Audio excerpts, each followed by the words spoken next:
Karena itu ketika Prabowo akhirnya masuk jadi menteri, benar 12 menit setelah dia dilantik, saya panggil pers, saya bilang usir Prabowo dari kabinet. Itu mestinya nggak boleh tidur seranjang kan. Lain. Kalau dengan Gerindra masih sama tuh, ada nasionalismenya tuh.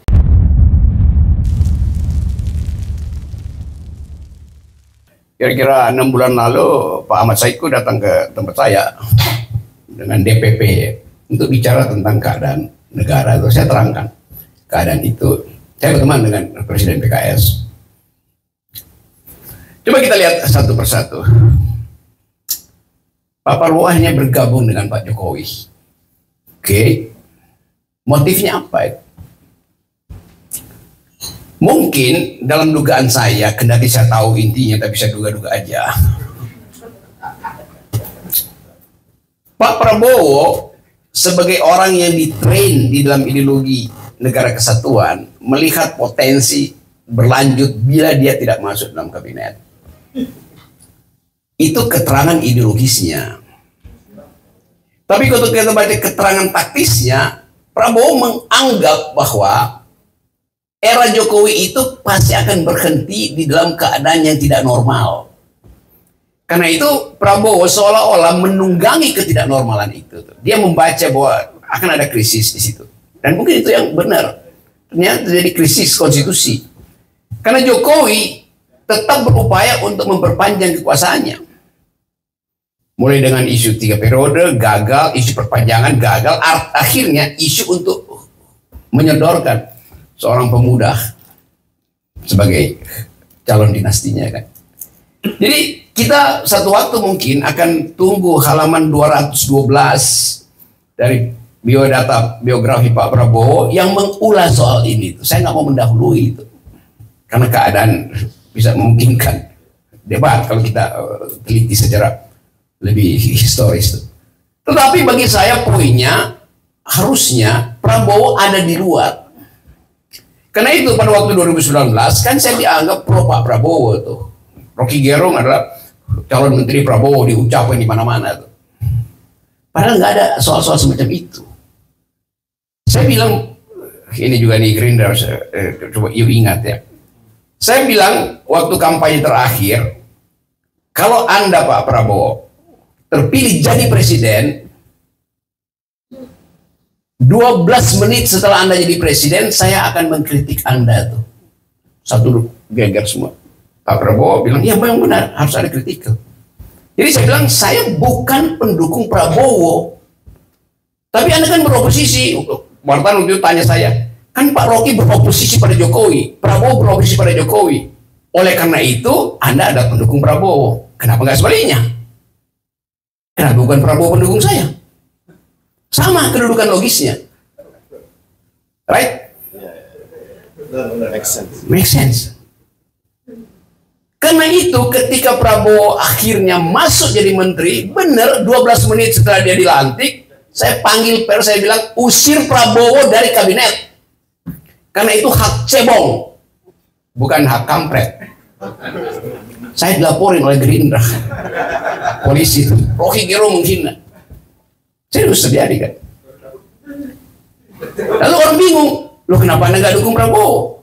Begini ya, saya bilang, Pak Prabowo beroposisi pada Jokowi 2019 untuk memperoleh kekuasaan di istana, betul nggak? Saya beroposisi dengan Jokowi untuk menghalau kedunguan dari istana, beda motifnya.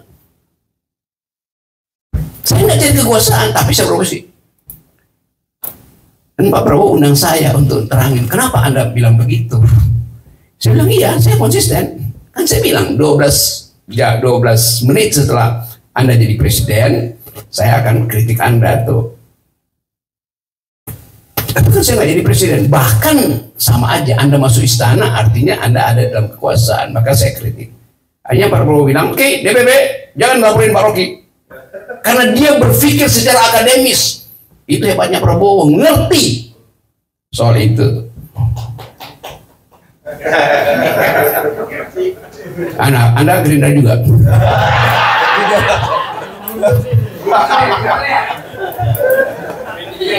Jadi buat saya nggak ada problem berselisih dengan dengan tokoh-tokoh politik itu. Saya anggap mereka mesti mengerti. Kalau mereka marah artinya mereka nunggu dong. Ngapain marahin saya? Wong saya nggak punya kepentingan kok dengan kekuasaan. Jadi begitu yang saya terangkan itu soal bahwa nggak boleh sebetulnya kalau Anda di awal oposisi ya terus beroposisi, kan.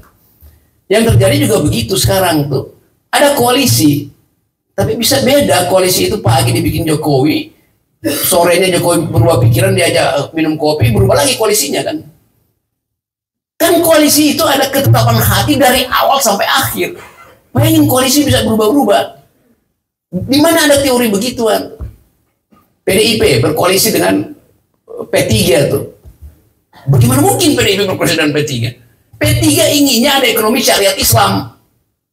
PDIP ingin ada ekonomi kerakyatan sosialistis. Berbeda versi sosialisme Islam dengan versi sosialisme Marxisme. Kan beda. Tapi karena berkoalisi.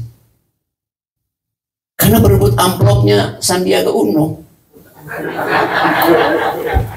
Ini faktanya begitu, coba. Semua yang saya sebut itu teman saya berteman baik dengan Sandi. Saya suka-suka aja ngomong, karena saya nggak ada problem pribadi kok. Jadi faktornya di situ tuh. Ajaib PDIP berkoalisi dengan P3 tuh. Itu mestinya nggak boleh tidur seranjang, kan. Lain.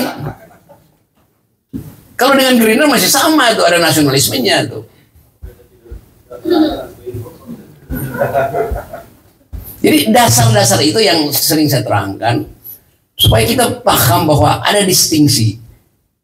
Perdebatan ideologi mestinya diasuh sampai akhir. Ini koalisi bagaimana ceritanya?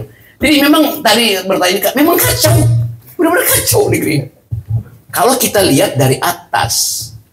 Tapi kalau Anda ada di dalam labirin, Anda nggak tahu. Kok ini dinding, ini kosong, ini dinding lagi. Untuk keluar dari labirin, dari jebakan labirin, naik ke atas. Tuh. Supaya kita bisa, oh itu jalan buntunya di situ.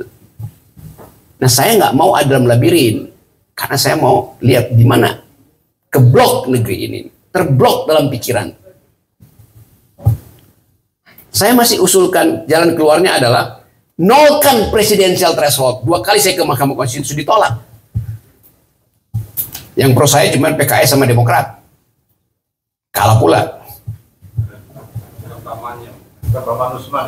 Ini bukan soal Paman Usman. Dari awal, benar sebelum Paman Usman, kita bilang bahwa ini gara-gara 0%, gara-gara 20% threshold. Di mana di dunia ini, sistem presidensial ada threshold presiden. Kan gila. Itu cuma dari sistem parlementer threshold itu. Tapi kan mesti ada batasannya presiden. Masa semua jadi presiden? Loh konstitusi kita bilang yang jadi presiden kalau dia terpilih 50+1% jadi presiden dia. Apa yang diatur di konstitusi Undang-Undang 45? Syarat untuk menjadi presiden, bukan syarat untuk mencalonkan diri jadi presiden. Beda itu. Threshold itu syarat untuk mencalonkan diri. Hanya partai yang punya 20%. Akibatnya untuk berebut 20%. Terjadi koalisi yang bohong-bohongan itu. Kalau dari 0%, Pak Prabowo pasti nggak akan ambil Gibran. Itu dasarnya. Nggak ada hal yang kemudian lebih bodoh dari politik itu, yaitu teori 20% itu. Gila. Tapi mau diapain? Itu kekuasaan partai. Partai dungu. Ya kalau dia punya otak, dia mesti bilang bahwa konstitusi udah bilang yang boleh jadi presiden kalau di kotak suara dia dapat 50+1. Udah cuman itu cara thresholdnya tuh 50+, bukan 20% yang adalah suara parlemen. Saya kasih ilustrasi misalnya. Ada partai baru namanya PSI kan, yang lagi didorong-dorong buat dapat. Bayangkan misalnya PSI menang mutlak, dia dapat 30% suara. PDIP turun tinggal 10%. Gerindra naik sedikit, tinggal 15% misalnya.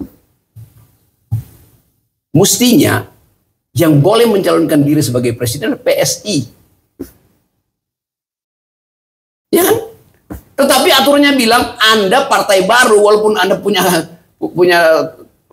dapat 30% atau 50%, bahkan Anda nggak boleh mencalonkan. Kan konyol. Jadi yang boleh mencalonkan siapa? Ya partai Golkar misalnya. Karena dia udah pernah punya threshold. Ya Golkar sekarang 2% misalnya. Tapi dia masih berhak. Kan kacau. logikanya kan. Matematikanya nggak jalan karena kekonyolan berpikir itu. Jadi teman-teman, tentu bagi teman-teman di sini kaget-kaget kalau saya bicara hal-hal yang kadang-kala dianggap nyinyir, nggak usah. Tapi saya mau terangkan itu dari kepentingan membangun demokrasi itu. Karena saya lihat bahwa anggota DPR sekarang kayak nunggu bantuan negara aja tuh. Ya udah pokoknya lanjut dulu deh, apapun yang terjadi nanti di belakang kita mikir di belakang itu artinya nggak punya pikiran, mikir tuh di depan itu. Terima kasih.